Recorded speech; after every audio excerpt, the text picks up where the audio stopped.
Sanskriti University for excellence in life. BTech Agri BSc lateral entry.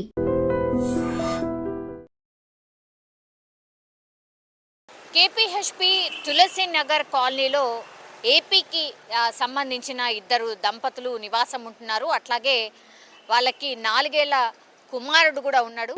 అయితే భర్తనేమో సాఫ్ట్వేర్కి సంబంధించిన job చేస్తూ ఉంటారు హైటెక్ సిటీలో. ఈమెనేమో వర్క్ ఫ్రమ్ హోమ్ అంటూ చాలామంది కొన్ని వర్క్స్ చేస్తూ ఉంటారు.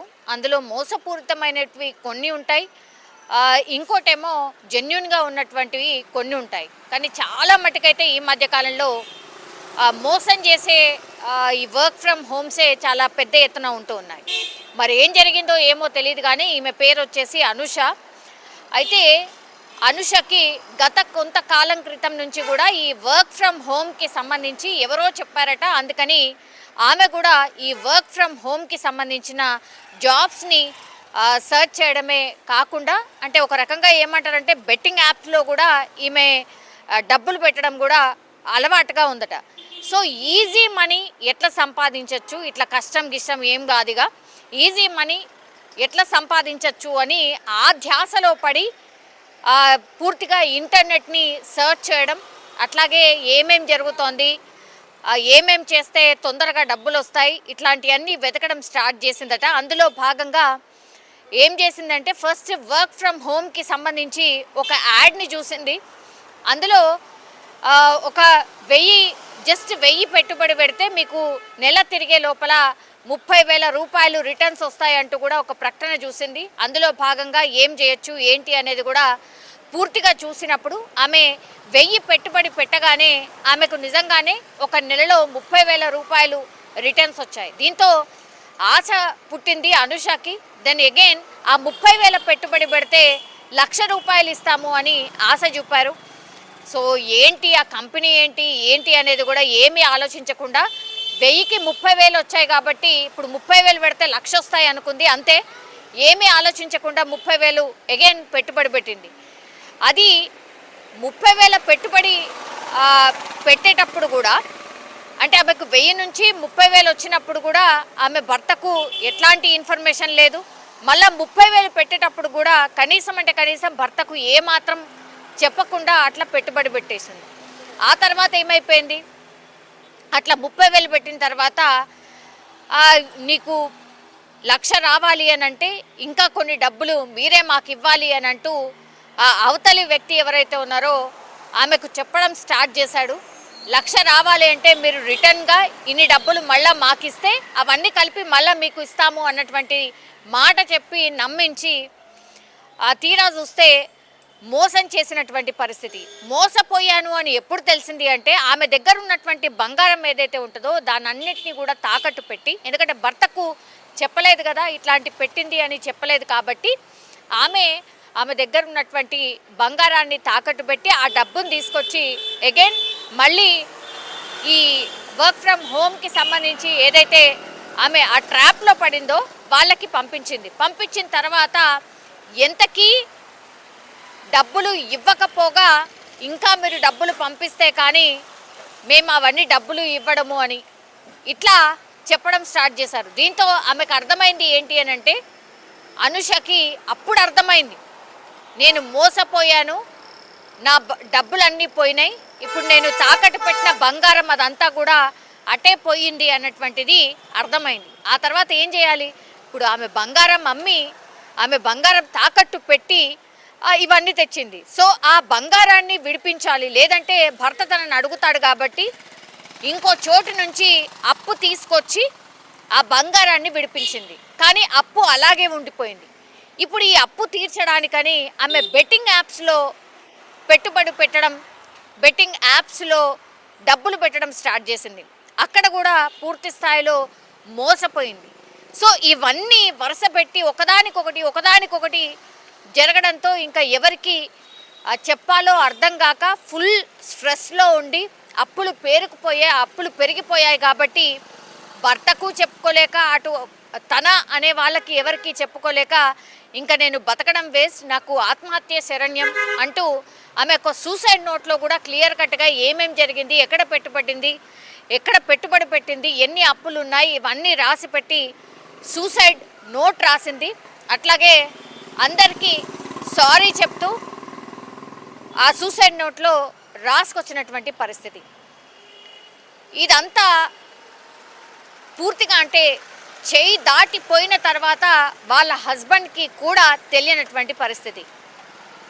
ఏం చేసింది, ఇవన్నీ అప్పులయ్యాయి, అన్నీ అయిపోయాయి కాబట్టి ఆమె వాళ్ళ హస్బెండ్ 11 గంటలకు రాత్రికి, అంటే ఆయన డ్యూటీ చేసుకొని సాఫ్ట్వేర్ ఇంజనీర్ కాబట్టి హైటెక్ సిటీ నుంచి డ్యూటీ చేసుకొని 11 గంటల ప్రాంతంలో వచ్చినప్పుడు 4 ఏళ్ల కొడుకు అండ్ తను ఇద్దరు మాత్రమే ఉంటారు. ఆమె ఫ్యాన్కి ఉరేసుకుంది. పాపం మరి 4 ఏళ్ల కొడుకు అప్పటికే పడుకున్నాడా లేదా తెలీదు, వాడికి ఎలా రెస్పాండ్ అవ్వాలో కూడా తెలియదేమో. మేబీ 11 గంటల రాత్రి తలుపు ఎంత కొట్టినా తీయట్లేదు, వాళ్ళ హస్బెండ్ వచ్చి ఎంత తలుపు కొట్టినా తీయట్లేదు.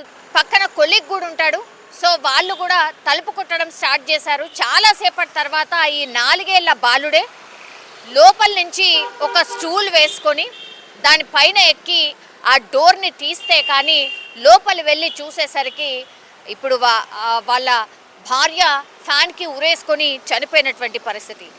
ఎంత హృదయ విదారకం చూడండి. 4 ఏళ్ల చిన్నారున్నాడు, తల్లి చనిపోయినట్టు కూడా ఆయనకు తెలీదు. ఆయన్నే డోర్ దగ్గరకు వచ్చి స్టూల్ వేసుకొని డోర్ తీసేసరికి వాళ్ళ భార్య అండ్ వాళ్ళ అమ్మ ఉరేసుకున్నటువంటి పరిస్థితి. అండ్ అసలు ఏం జరిగింది ఏంటి అనేది కూడా ఒక సస్పెన్స్ లాగా, అంటే అసలు ఎందుకు వేసుకుంది ఎవరికీ తెలియదు. దీంతో సూసైడ్ నోట్ రాసింది కాబట్టి, దొరికింది కాబట్టి, ఆమె ఏమేమి తప్పులు చేసింది, ఎందులో పెట్టుబడి పెట్టింది, ఎన్ని అప్పులు ఉన్నాయని రాసుకొని వచ్చి అందులో నోట్లో రాసింది కాబట్టి తెలిసింది. ఆ తర్వాత పోలీసులకు ఇన్ఫర్మేషన్ ఇచ్చారు. పోలీసులు కేసు రిజిస్టర్ చేసుకొని మీరు ఈమె ఎక్కడ పెట్టుబడి పెట్టింది అంటే అగైన్ సైబర్ నేరం కిందనే వస్తుంది. సో ఎక్కడ పెట్టుబడి పెట్టింది, ఎంత పెట్టుబడి పెట్టింది, ఎంత లాస్ అయింది, ఇదంతా ఇన్ఫర్మేషన్ తీసిన తర్వాత పోలీసులు ఒకటే చెప్తున్నారు, ఎన్ని ఇన్సిడెంట్స్ జరుగుతున్నాయి, కళ్ళ ముందే జరుగుతున్నాయి, అయినా సరే ఇట్లా బెట్టింగ్ యాప్లో అట్లాగే ఈ వర్క్ ఫ్రమ్ హోమ్ ఇదో మరో మోసం అన్నమాట. వర్క్ ఫ్రమ్ హోమ్ అంటూ మోసం చేయడం, వాటిని నమ్మొద్దు అని ఎన్నిసార్లు పోలీసులు చెప్పినా వినకపోవడం, వీటన్నిటికీ పర్యవసానమే ఇట్లాంటి ఆత్మహత్యలు అని పదే పోలీసులు చెప్పినా కూడా ఇంకా కూడా ఈ కేసెస్ అట్లాగే నమోదవుతున్న పరిస్థితి కనిపిస్తుంది. పాపం ఇప్పుడు 4 ఏళ్ల చిన్నారి మాత్రం వాళ్ళ అమ్మ లేకుండానే బతకాల్సిన సిచ్యువేషన్. సో ఇట్లా ఫ్యామిలీస్ అయితే ఆగమైపోతున్నాయి. అన్నీ ఏవేవో ప్రకటనలు వస్తే దయచేసి ఓపెన్ చేయకండి, చూడకండి, ఇవన్నీ సైబర్ నేరాలకు సంబంధించిన పన్నాగాలు అని ఎన్నిసార్లు చెప్పినా మరి ఇట్లా మోసపోయే వాళ్ళు ఉంటూనే ఉన్నారు, ఇట్లా మోసం చేసే వాళ్ళు పుట్టుకొస్తూనే ఉన్నటువంటి సిచ్యువేషన్ అయితే కనిపిస్తుంది. కానీ ఒక ఫ్యామిలీ మాత్రం మళ్ళా ఆగమైపోయిన పరిస్థితి. మళ్ళా ఒక బెట్టింగ్ యాప్ వల్లనే ఇప్పుడు ఈ ఫ్యామిలీ అయితే పూర్తిగా ఆగమైపోయిన పరిస్థితి కనిపిస్తుంది. మాకు 8th రోజు లేట్ నైట్ ఒక కాంప్లైంట్ రావడం జరిగింది. అనుషని 25 years ఆమె హ్యాంగింగ్ చేసుకొని ఇంట్లోనే చనిపోయిందని సమాచారం వస్తే మా నైట్ డ్యూటీ ఆఫీసర్ పోయేసి చూస్తే నైట్ హ్యాంగింగ్ చేసుకున్నట్టున్నది.